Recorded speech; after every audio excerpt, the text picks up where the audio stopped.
Assalamualaikum warahmatullahi wabarakatuh. Saya Lailatul Ma'arifah dengan NIM 2186206077 akan mempresentasikan tentang artikel ilmiah yang berjudul Penerapan Literasi dalam Meningkatkan Pengelolaan Kelas di SD Gunung Sari, yang mana pembahasan yang akan kita bahas nanti yaitu pendahuluan, metode, hasil dan pembahasan, dan yang terakhir adalah kesimpulan. Pendahuluan. Pendidikan merupakan suatu sistem yang teratur dan dapat mengembangkan misi yang cukup luas, yaitu segala sesuatu yang berkaitan dengan perkembangan fisik, kesehatan, keterampilan, pikiran, perasaan, kemauan, sosial, sampai masalah kepercayaan atau keinginan. Hal ini menunjukkan bahwa sekolah sebagai suatu lembaga pendidikan formal mempunyai suatu muatan beban yang cukup berat dalam melaksanakan misi pendidikan tersebut. Komponen pendukung dalam pendidikan karakter meliputi partisipasi masyarakat, kebijakan pendidikan, kesepakatan, kurikulum terpadu, pengalaman pembelajaran, evaluasi, dan bantuan orang tua. Menurut Khadijah 2016, halaman 124, menyatakan bahwa media adalah segala sesuatu yang dapat digunakan untuk menyalurkan pesan dari pengirim pesan kepada penerima pesan, sehingga dapat merangsang pikiran, perasaan, perhatian, minat, serta perhatian anak usia dini sedemikian rupa, sehingga akan terjadinya proses pembelajaran. Sedangkan menurut di 2012 halaman 205 menyatakan bahwa media adalah sesuatu yang berasal dari kata jamak yang berarti perantara. Selain itu, media juga diartikan sebagai sesuatu yang terletak di tengah-tengah. Dari 34 provinsi, terdapat 11 provinsi yang memiliki jumlah angka buta aksara di atas angka nasional, yakni Papua sebesar 28,75%, NTB 7,91%, NTT 5,15%. Kemudian maksud dari literasi merupakan suatu kemampuan membaca dan menulis, yang mana menurut Sulistyo 2017, tujuan umum dari literasi adalah menumbuh kembangkan budi pekerti peserta didik melalui pembudayaan berbagai macam literasi yang diwujudkan dalam gerakan literasi sekolah agar menjadi pembelajaran sepanjang hayat yang melibatkan seluruh warga sekolah.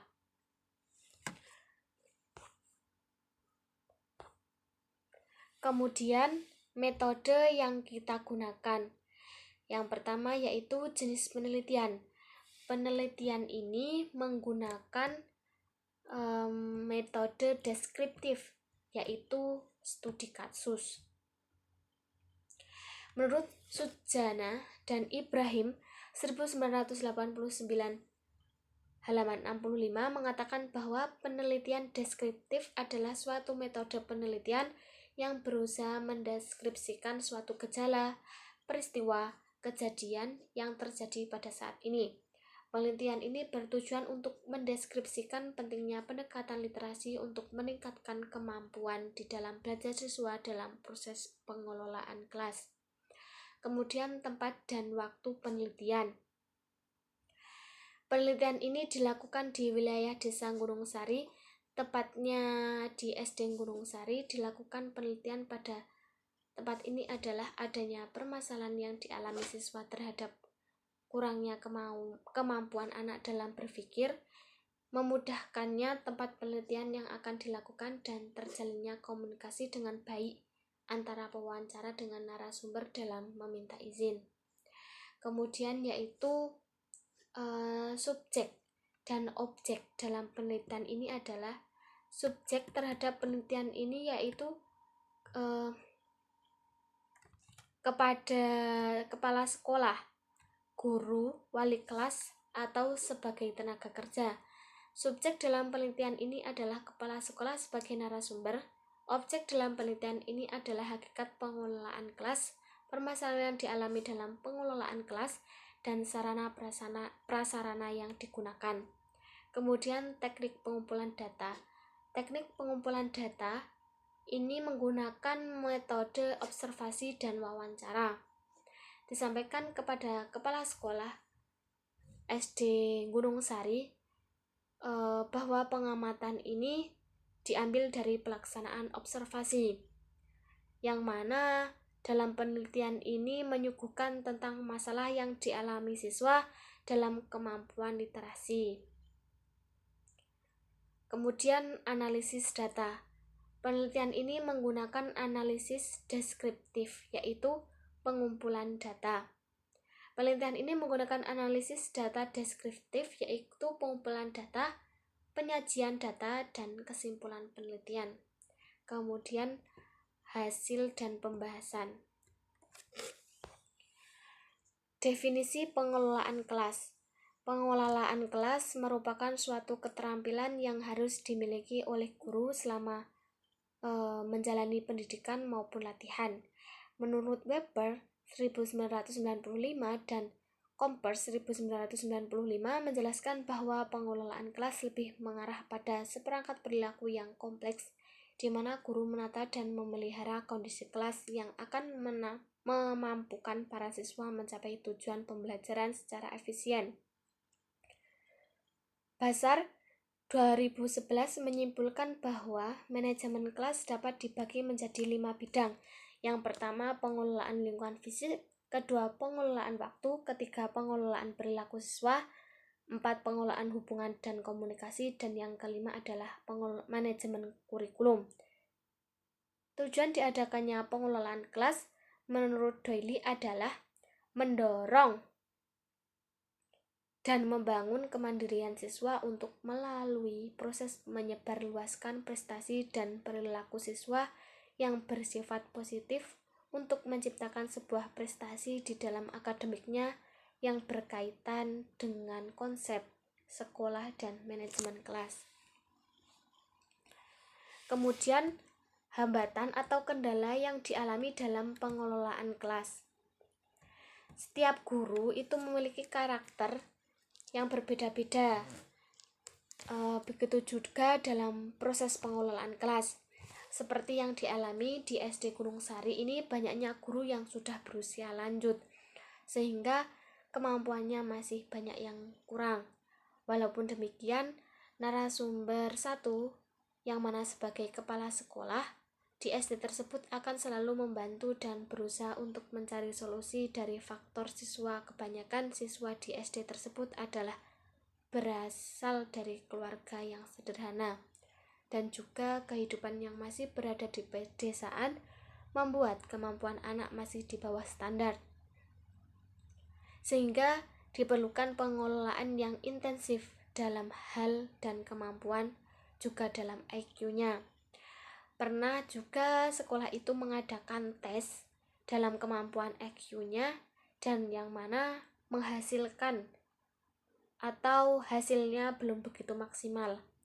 Maka guru akan terus melakukan pengembangan dalam literasi untuk meningkatkan proses pengelolaan kelas agar siswa mendapatkan hasil yang diharapkan. Kemudian sarana prasarana yang digunakan. Dalam sarana prasarana di SD Gunung Sari 80% bisa dikatakan sudah lengkap, baik itu gedung, musola, apalagi perpustakaannya sudah tersedia. Osakwe, Regina N. 2016 menyebutkan hubungan guru yang buruk, motivasi yang buruk, fasilitas dan fisik yang tidak memadai, dan lingkungan kerja guru dalam hal lingkungan yang kondusif Kendala utama manajemen kelas yang efektif. Masalah lain dari manajemen kelas yang efektif meliputi struktur kelas, instruksional pengiriman metode, kurangnya persiapan guru. Selain itu, penyediaan perpustakaan SD Gunung Sari juga selain menyediakan perpustakaan, SD Gunung Sari itu juga menyediakan pojok baca atau sudut baca pada setiap kelas, sehingga memudahkan siswa untuk membaca dan tidak harus pergi ke perpustakaan.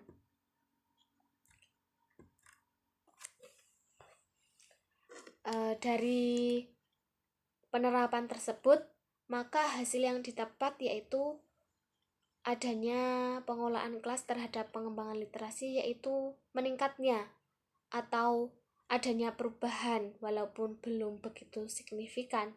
Akan tetapi sekolah tersebut sudah masuk dalam tingkat 10 besar di tingkat kecamatan dan sudah dapat dikatakan ada peningkatan dan juga ada perubahan dalam pengolahan kelas.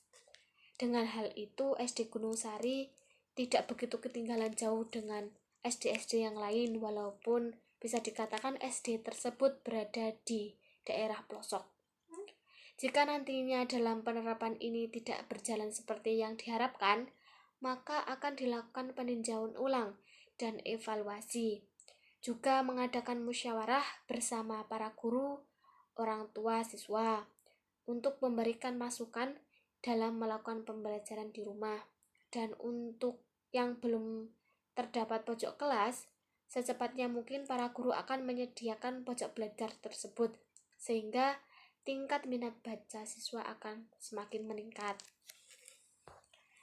Kesimpulannya, dapat disimpulkan bahwa hal yang diterapkan dalam SD Gunung Sari ini adalah pengelolaan kelas telah melakukan penerapan dalam literasi. Pendekatan literasi kepada siswa ini sangat penting, karena literasi mengajarkan siswa membaca dan menulis. Dengan hal ini, siswa tidak akan kesulitan dan memahami materi yang didapat dari guru. Dan adanya peningkatan atau pendekatan literasi ini dapat menjadikan anak kemampuannya meningkat dan adanya perubahan.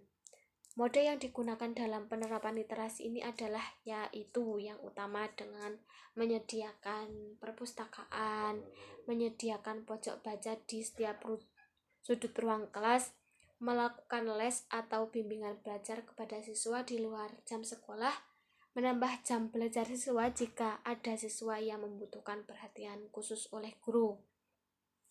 Kemudian saran dari untuk SD Gunung Sari ini diharapkan semoga SD Gunung Sari ini segera menyediakan pojok belajar atau melengkapi pojok belajarnya di semua kelas, baik itu dari kelas 1 sampai kelas 6, dan terus meningkatkan kinerjanya dalam terus mengelola kelas, melakukan evaluasi dalam pengelolaan kelas untuk menjadikan anak mengalami perubahan dan peningkatan. Dan SD Gunung Sari tidak tertinggal jauh dengan SD yang lain, yang mana bisa dikatakan SD yang lain sudah lengkap dalam segi fasilitasnya. Baik, itulah tadi presentasi yang dapat saya sampaikan. Apabila kurang lebihnya, saya mohon maaf. Wassalamualaikum warahmatullahi wabarakatuh.